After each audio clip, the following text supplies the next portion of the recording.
So we should jump over to the next talk immediately, which is Martino Quintavalla, which I already saw. So the floor is yours. Okay. The screen is yours. Okay, thank you very much, Dr. Grabner. It's a pleasure to me to be here and present my work at this at the WWD Day. So let's see if I can share my screen. Okay, thank you very much. So my name is Martino Quintavalla. I'm an Italian researcher in musical acoustics, and I'm also a luthier, which is a luthier is a craftsman which makes string musical instruments. And my work is about the choice of wood in musical instruments, and in particular, the choice of the use of Italian red spruce and traditional mandolins. This work is part of the research grants. It was founded with a research grant of the WWD Day in 2019, and was carried on by 3 people. And there's Claudio Canevari, which is a researcher and teacher at the School of Lutherie in Milan. Then we have Federico Gabrielli, which is a master luthier. He has more than 30 years of experience in building mandolins. And also there is me, that I'm a researcher in materials engineering and then musical acoustics. So this project was accepted and funded in 2019, and it had 3 main goals. So the first was to measure to understand the working principle of classical Italian mandolins and measure their acoustic response. The second was to characterize the acoustical properties of red spruce, which is this wood, Italian wood that is used for mandolins, and determine the relation between the acoustic response of the mandolin and the characteristics of the wood. And this project was going to end with by building a test bench mandolin that is an instrument where we would like to put all the information that we learned through the project. So first of all, a little bit of history, a brief history of mandolins.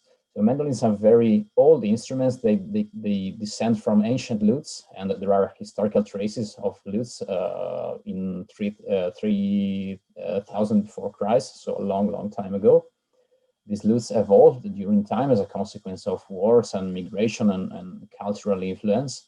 And from Egyptian long-necked lutes of 1500 before Christ, then in almost 3000 years, they changed to short-necked lutes of 1500s, and then they became the modern mandolins that you can see in the right picture in my presentation, which took their final shape, let's say, in 1700s, or more or less 300 years ago.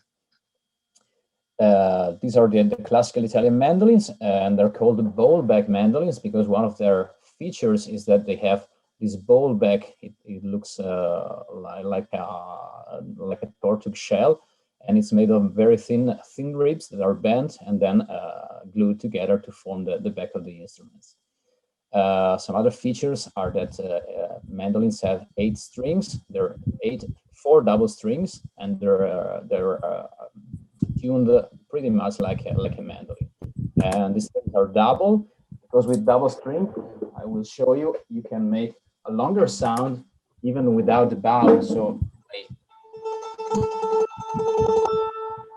by picking the strings very fast with a finger pick, and this is called a tremolo, and allows mandolin's player to make long notes in a similar manner to violin. An important thing of these instruments is that almost every Italian instrument has the soundboard, which is the part which is the front part of the instruments that is made of spruce.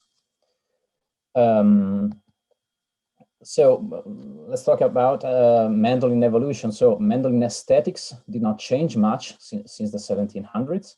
So it has more or less embellishments, but more or less it kept the same shape, pretty much as in guitars that since their appearance, the modern guitar, I mean, in 1800s, the shape remained the same. But there's an interesting thing if we look inside the instrument. It is, if you look at the soundboard, at the inside part of the soundboard, of a guitar, you will see that there are many ways you can put bars on the back and to make it sound differently. While if you look inside a mandolin, you will notice that in 300 years of development, the soundboard almost remained the same.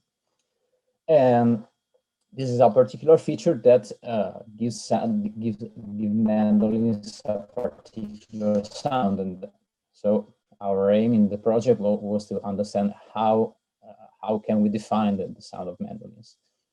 And the answer is, well, we have to find a way to characterize mandolins.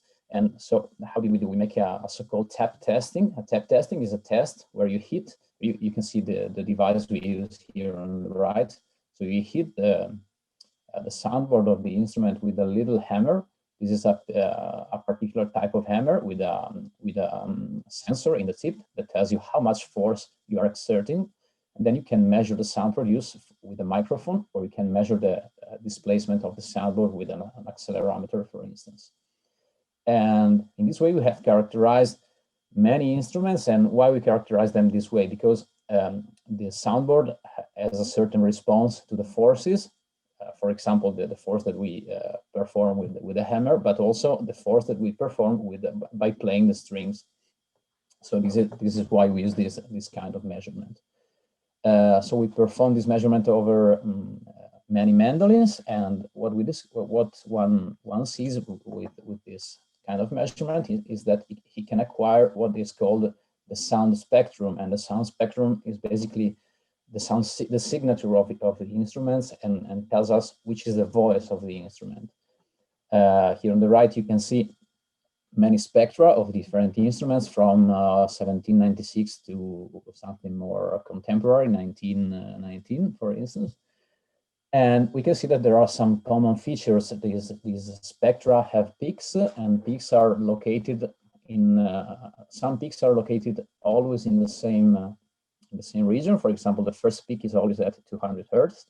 And this defines in a quite univocal way the sound of mandolins. And then there are many other peaks and that are placed in different zones, and depending on their position, each mandolin has a slightly different sound, one from the other. And physically speaking, these peaks are related to something important, that are the modes of vibration. This means that the soundboard vibrates and assumes some peculiar shape during its vibration, and depending on the frequency that we are exciting the soundboard and making it vibrate, it will assume different shapes. So here I made some little simulation that will show us how these shapes are made. There are different shapes, and each one is connected to a different sensation of the sound. For example, we have the first mode, which is the monopole, which is at the lower frequency, at the lowest frequency.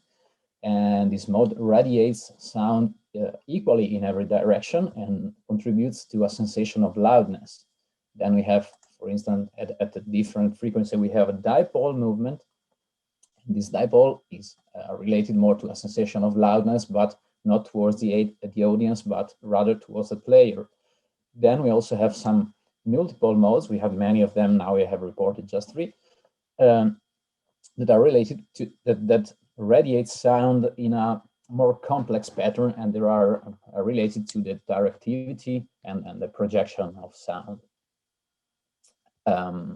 So the next question was, what makes a good mandolin a good instrument? Well, this is a quite complex task of musical acoustics, and there are many factors, and many of them are subjective. But from a scientific point of view, we take into account one indicator, which is the loudness. And loudness in particular tells us how strong the instrument produces sound. And for mandolins in particular, it is quite an issue, because as we saw in the introduction, while guitars have had a great development over the years, mandolins are more or less the same, and then they're more or less the same than as 300 years ago. And then mandolin players, especially when they sound in ensembles, have to put a lot of effort to make their instrument play and make a sufficient sound to come out with respect to the other instruments.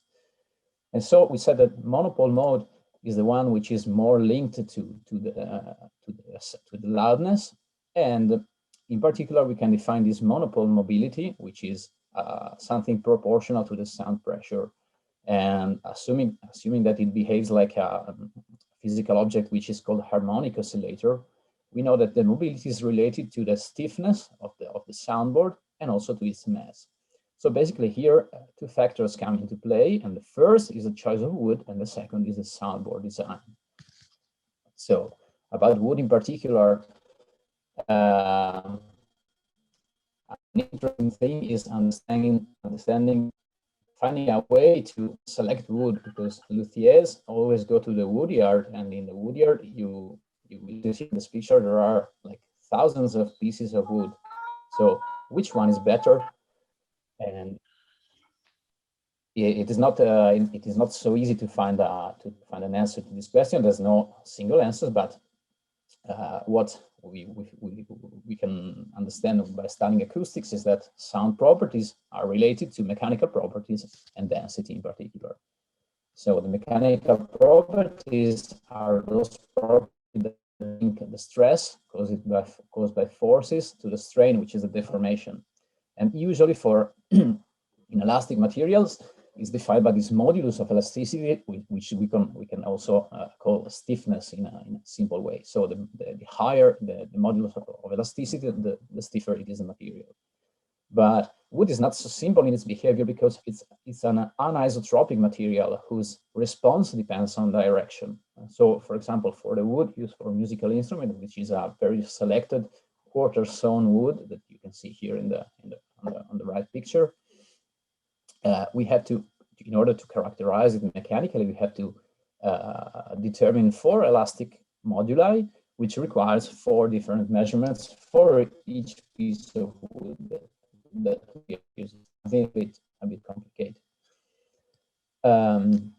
But once we measure these properties, we discover something very interesting that was also pointed out by in previous talks.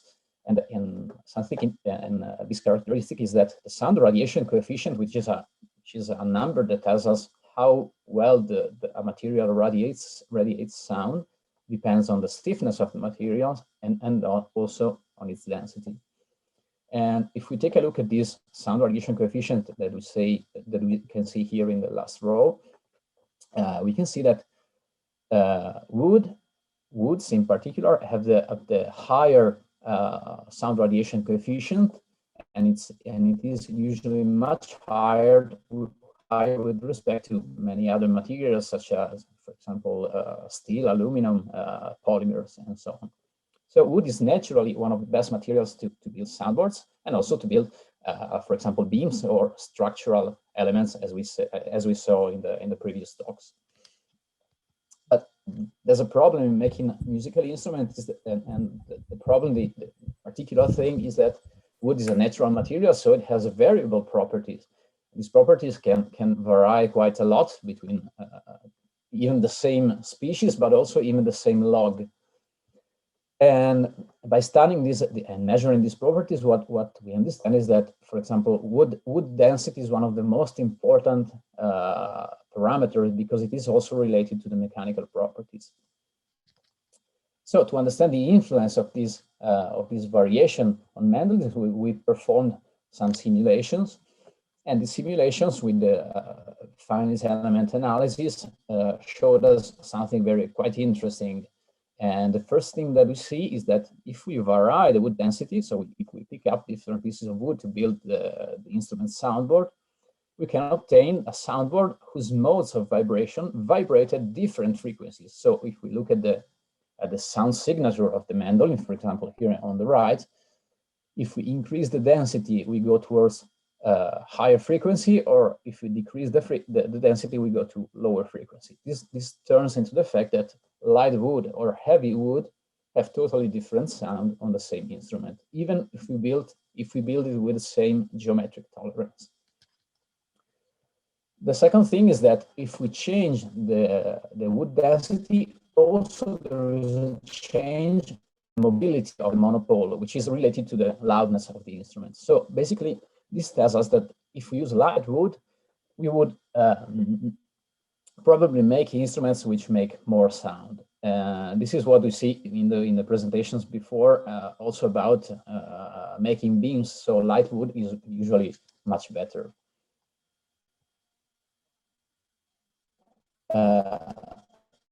So this turns into a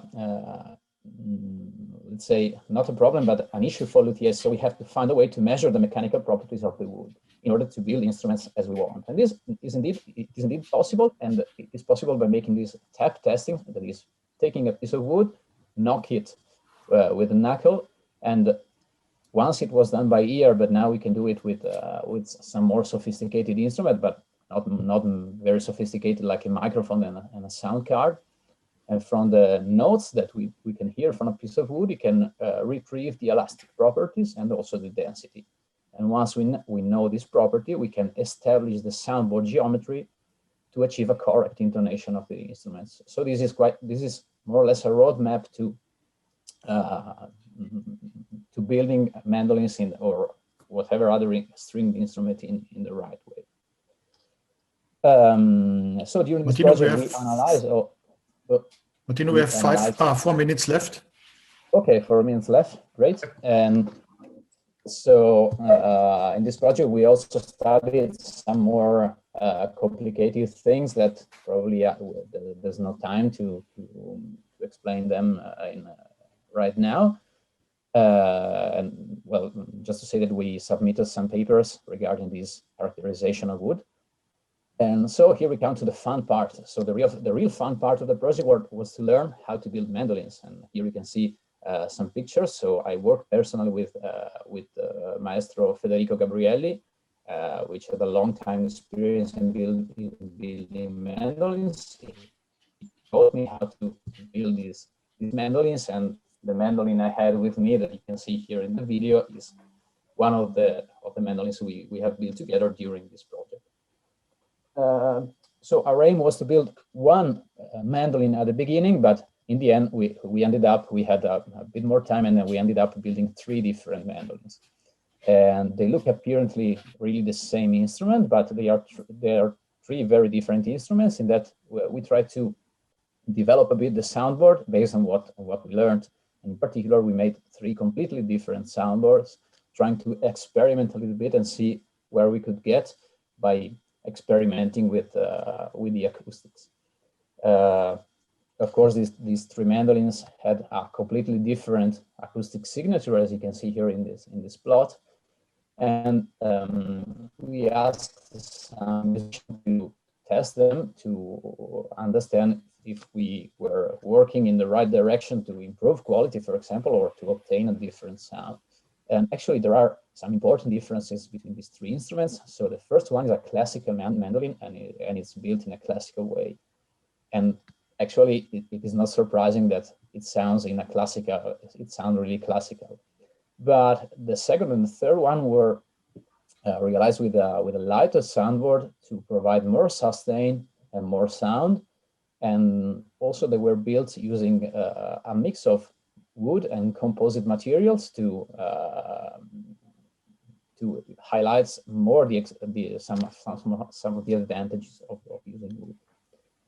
Now there is no time to explain all the building and characterization process, but I'd like to show you a video where Maestro Carlo Alonso, which is quite a famous mandolin player here in Italy, plays the mandolin number 3. And okay, so hope you can hear it.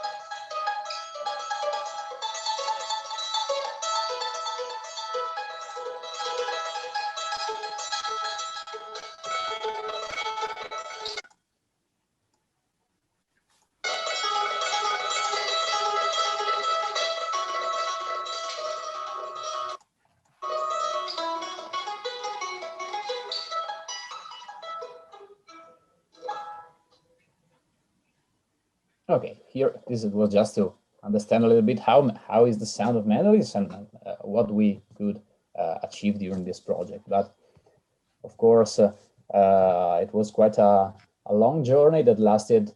It was supposed to last 1 year since the beginning, but then we had the pandemic, and then everything was slowed down, and we finished, let's say, a few days ago in the end. And during this trip, we have discovered many interesting things that there's no time to show them all together. But like, for example, finding a way to characterize mandolins in a more interesting way, in a more physical way, understand the effect of the wood finishing, for example, or the use of composite materials for instrument making, but also, in any case, together with the use of wood, which is quite fundamental. An interesting aspect that we took into account was to teach to luthiers, to artisans, how to perform these instruments in their workshop, to provide them a way to characterize the instrument. And that is something that we are carrying on at the School of Luthery in Milan, where now I teach. And also now I'm collaborating with the Museum of the Violin and the Politecnico of Milano in Cremona. And there we made some proposal of thesis about the characterization of mandolins in particular, and the characterization, and also about the characterization of wood for mandolins and also for other types of musical instruments. So this is pretty much the same, everything. So thank you very much for your attention. And if you have questions, I would be glad to answer. Martino, many thanks for your very interesting talk, report of the World Wood Day Grant. Unfortunately, it took more than the 20 minutes which were scheduled. So I once again would ask all attendees, if there are some questions or comments, please use the question and answer function of Zoom. Write to Martino and he can give the answers during the next talk. Thank you, Martino. Okay, thank you.